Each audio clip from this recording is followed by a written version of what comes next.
आज का ये एपिसोड शुरू करने से पहले एक छोटी सी बात। क्या आप भी अपना पॉडकास्ट बनाने की सोच रहे हैं? तो एंकर ट्राई कीजिए। ये पॉडकास्ट बनाने का सबसे आसान तरीका है। नंबर 1, ये फ्री है।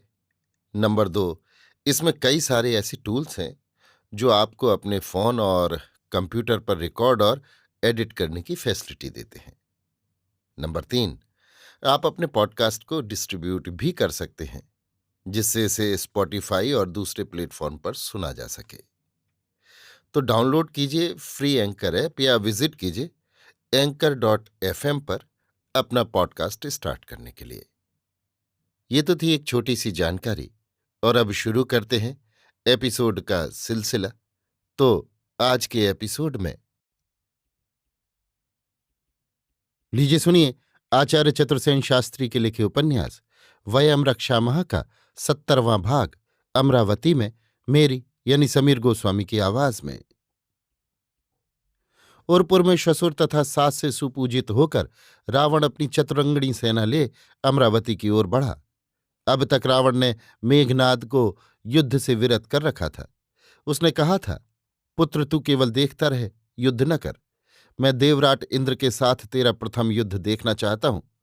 सो अब जब अमरावती के स्वर्ण कलश रावण ने देखे तो पुत्र मेघनाद को छाती से लगाकर उसने कहा, पुत्र, ये अमरावती है। यहां हमारे राक्षस धर्म के परम विरोधी देव आदित्य रहते हैं। अब तेरा ये कार्य है कि इस देवराट को रस्सियों से बांध ला। आज तू ही इस देवाभियान का नेतृत्व कर पुत्र। हम सब तेरे अनुगत रहकर तेरी पृष्ठ रक्षा करेंगे।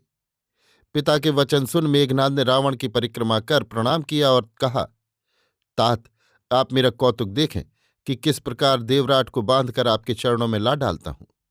इतना कहकर मेघनाद ने वर्म पहना, शस्त्र धारण किए और श्याम कर्ण 16 घोड़ों के रथ में बैठे समूचे रक्षवल का वज्र व्यूह रच धौंसा बजाता हुआ अमरावती की ओर अग्रसर हुआ।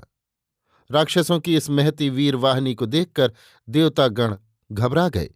देवराट ने अपने पुत्र जयंत को मेघनाद से लोहा लेने को भेजा और पुर के सब राह घाट पर अपने धनुर्धर देवों को सन्नद्ध किया। दोनों ओर से रणवाद्य बजते ही दोनों सेनाएं भिड़ गईं। जयंत के संरक्षण में देवसैन्य ने मेघनाद पर भीषण प्रहार करने आरंभ किए। मेघनाद ने अनायास ही जयंत के सभी बाणों को काट डाला तथा एक बारगी ही बाणों के जाल से उसे ढांप दिया। ये एक अभूतपूर्व धानुर युद्ध था, जिसमें एक ओर एकाकी मेघनाद रुद्रकिंकर विद्युत प्रवाह की भांति बाण वर्षा कर रहा था। दूसरी ओर जयंत देवराट सुत दिव्य रथ पर सवार, जिसमें स्वर्णाभरण पहने 16 श्वेत अश्व जुते थे, अपना अमोघ लाघव दिखा रहा था। देखते ही देखते मेघनाद ने देवसारथी मातली को बाणों से छेद दिया। उत्तर में जयंत ने मेघनाद के सारथी वीर चूड़ामणि सारण को अग्निबाणों से दग्ध कर दिया। इस पर अति आवेशित हो मेघनाद ने माया चक्र रच युद्ध भूमि में घनघोर अंधकार फैला दिया और फिर चारों ओर से प्राश मुशल शतघ्नियों के प्रहार से देवकुल को आतंकित कर दिया। ऐसा अद्भुत और भयानक युद्ध देख देव हाहाकार कर भागने लगे। किसी को भी अपने पराये का ज्ञान न रहा। युद्ध का सारा क्रम भंग हो गया। अब मायावी मेघनाद जयंत पर अंतक के समान प्रहार करने लगा। जयंत पर घोर विपत्ति आई देख उसके नाना भीम, विक्रम, दानवेंद्र, पुलोमा ने व्यू में बलात् घुसकर रथ पर से जयंत को उठा लिया और उसे कांख में दबा जल स्तंभनी विद्या द्वारा समुद्र जल में घुसा। जब देवों ने जयंत के रथ को खाली तथा मातली को मूर्छित देखा तो जयंत को मरा समझ रणस्थली से भाग निकले। इसी समय मातली की मूर्छा भंग हुई और वो रथ दौड़कर व्याकुल भाव से देवराट इंद्र के पास पहुंचा। अपने पुत्र को रणक्षेत्र से इस प्रकार गायब सुन देवराट इंद्र वज्रहस्त हो स्वयं रथ में बैठ युद्धस्थली में पहुंचा।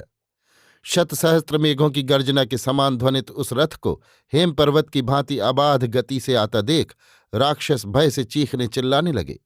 अब रुद्र, वसु, आदित्य और मरुद्गण इंद्र की रक्षा करते हुए उसे चारों ओर से घेर कर चले। ये देख रावण ने मेघनाद को युद्ध से विरत करके कहा, तू तनिक विश्राम कर पुत्र, तब तक मैं इस ब्रह्मा देवराट को देखूं। कुंभकर्ण रथ के आगे तथा शुक सारण दाएं बाएं और भीम पराक्रम सुमाली दैत्य रावण की पृष्ठ रक्षा पर सन्नद्ध हो चले। चारों ओर राक्षसों का कटक। क्षण भर ही में घमासान मच गया। कुंभकर्ण को अपना पराया कुछ न सूझ पड़ता था।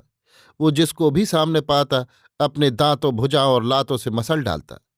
शस्त्र ग्रहण करने का उसे विचार ही न आता था। वो देवों को बीच से चीर चीर कर इधर उधर फेंकने लगा। उसका ये वीभत्स कार्य देख देव त्राहि माम करने और इधर उधर भागने लगे। अब पराक्रमी मेघनाद रुद्रों से भिड़ गया। रुद्रों ने उसके चारों ओर से लिपटकर उसके अंग विदीर्ण कर डाले। उनमें से रक्त झरने लगा। उधर मरुद्गणों ने राक्षसों को मार मार कर बिछा दिया। युद्धभूमि मरों और अधमरों से पट गई। अनेक राक्षस अपने वाहनों पर गिरकर मर गए। वहां रक्त की नदी बह चली।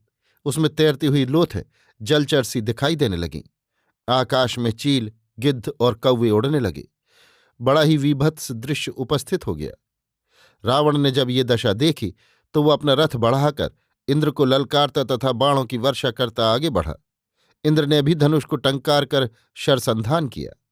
अब रावण और इंद्र का ऐसा घनघोर युद्ध हुआ कि जैसा किसी ने न देखा न सुना होगा। इसी समय मेघनाद ने माया रची। रणक्षेत्र में अंधकार छा गया।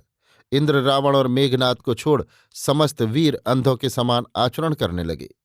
अब रावण ने ललकार कर सारथी से कहा, अरे मेरा रथ मध्य युद्ध भूमि में ले चल। आज मैं इस आर्य वीर्यान की देवभूमि से देवों का बीज नाश करूंगा। देवों का वध करने से मेरे कुल की कीर्ति बढ़ेगी। चल चल, उदय पर्वत की ओर चल। रावण की इस आज्ञा को सुन सारथी रथ को युक्ति से वक्र गति से चलाकर देवों की सेना को चीरता हुआ उसके मध्य भाग में जा पहुंचा।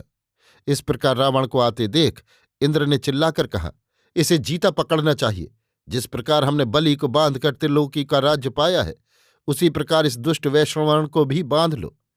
इतना कहकर इंद्र वहां से हट गया। आदित्य, रुद्र, वसु और मरुद्गणों ने अब रावण को चारों ओर से घेर लिया और बाणों से उसे ढांप दिया।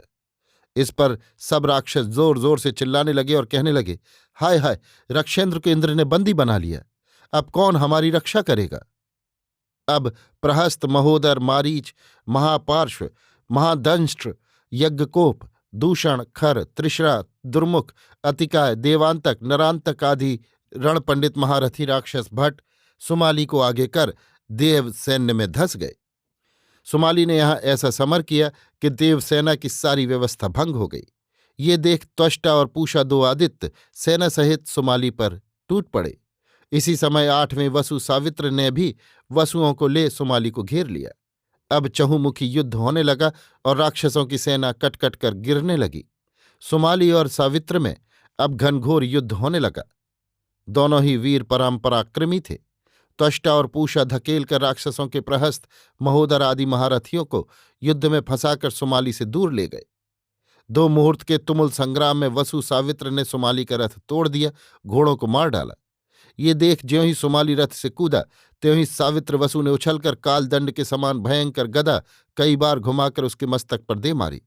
उसकी चोट से सुमाली का मस्तक चूर चूर हो गया और सुमाली चुर्रमुर्र हो भूमि पर गिर गया। ये देख राक्षसों में हाहाकार मच गया। राक्षस रोते और बाल नोचते इधर उधर भागने लगे।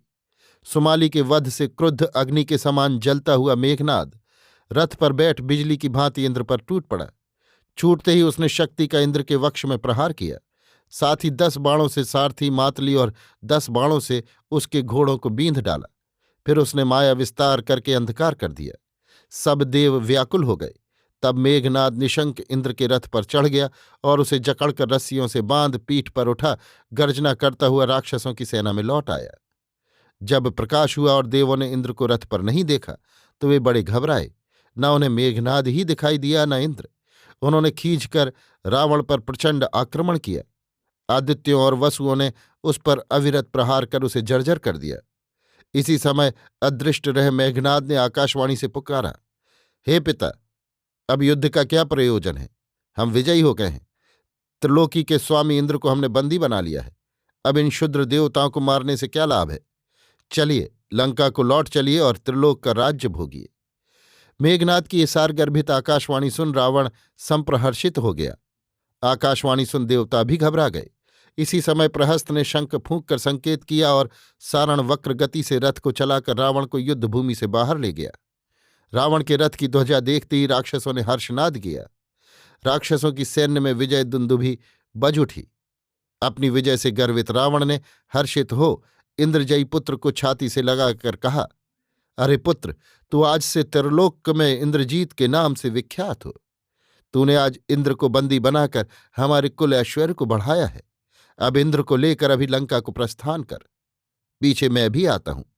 इतना कह रावण ने उसी क्षण सुरक्षा के लिए बहुत सी सैन्य दे बंदी इंद्र के साथ इंद्रजयी मेघनाद को लंका भेज दिया। अभी आप सुन रहे थे आचार्य चतुर्सेन शास्त्री के लिखे उपन्यास वयम रक्षामः का 70वां भाग अमरावती में, मेरी यानी समीर गोस्वामी की आवाज में।